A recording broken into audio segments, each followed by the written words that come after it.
All right, in this explainer, we're diving deep into a belief that has really shaped Christian tradition for centuries, and that's the idea that St. Joseph, just like Mary, was a perpetual virgin. Now, what's fascinating is that this wasn't always the thinking. We're going to uncover the story of the one man who, you could say, pretty much single-handedly created this whole doctrine, St. Jerome. Okay, so we all know about the Virgin Mary, right? That's a cornerstone of the faith. But what about Joseph? This idea that he was also a lifelong virgin is a really powerful tradition. But you have to ask, where did that actually come from? Was it always part of the story? Well, the answer really points to one single, incredibly influential figure. We're talking about St. Jerome, a brilliant, passionate, and, well, a deeply ascetic scholar from the 4th century.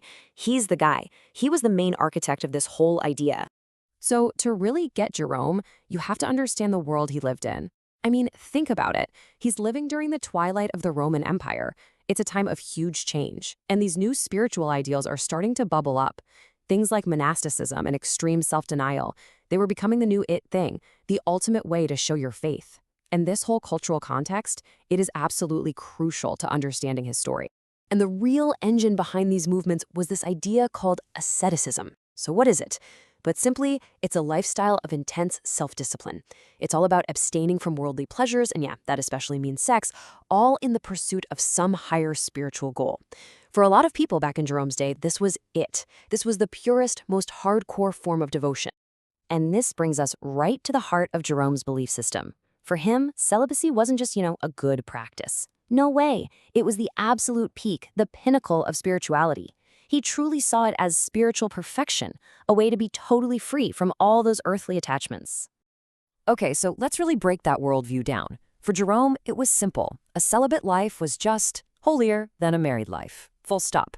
He saw any kind of sexual activity, even inside a totally legitimate marriage, as a spiritually inferior thing to do. And this wasn't just some personal opinion he kept to himself. Oh no. This became the very lens he used to read and interpret all of Scripture. So the big question is, how does a personal belief like that become a huge, widespread doctrine? Well, Jerome didn't just keep it to himself. He actively took his ascetic ideals and applied them directly to his reading of the Bible.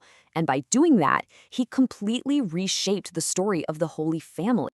His argument was actually pretty straightforward, and you can break it down into 3 steps. Step 1, Mary, as the Mother of God, has a holiness that is absolute and totally unique. Okay. Step 2, any kind of normal marital relationship would, in his view, diminish that perfect holiness. So what's the logical conclusion? Step 3, Joseph had to be a celibate Ardian, whose main job was to protect her sacred status. See the logic?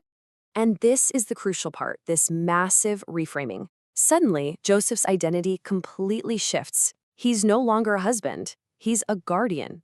He becomes this perfect model of obedient, celibate holiness.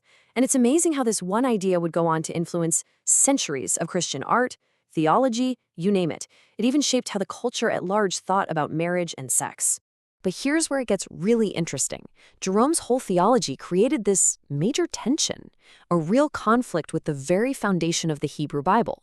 It's a clash of ideals that we can call the Genesis paradox. And this is where the conflict just snaps into focus. In one corner, you have one of God's very first commands in the book of Genesis, be fruitful and multiply. I mean, that's a direct endorsement of family, of procreation. And in the other corner, you have Jerome's highest ideal, celibacy is spiritual perfection. These two worldviews, they just don't line up easily at all. And the paradox gets even deeper when you look at another key verse from Genesis. God literally says, "It is not good for the man to be alone." He establishes companionship and marriage as a fundamental good for people, a fix for loneliness. So you have this view of marriage as a positive, God-given thing, and it just stands in such stark contrast to Jerome's whole hierarchy of holiness. Okay, so fast forward to today. How do modern historians and theologians look at all this? Well, they approach it with what's called a historical critical lens. That just means they're not only looking at what the text says, but they're digging into the cultural and personal stuff that shaped why it was written in the first place. And when you look at it through that modern lens, the scholarly perspective is pretty clear. Jerome's conclusions were heavily shaped by his own personal biases and that whole aesthetic culture we talked about.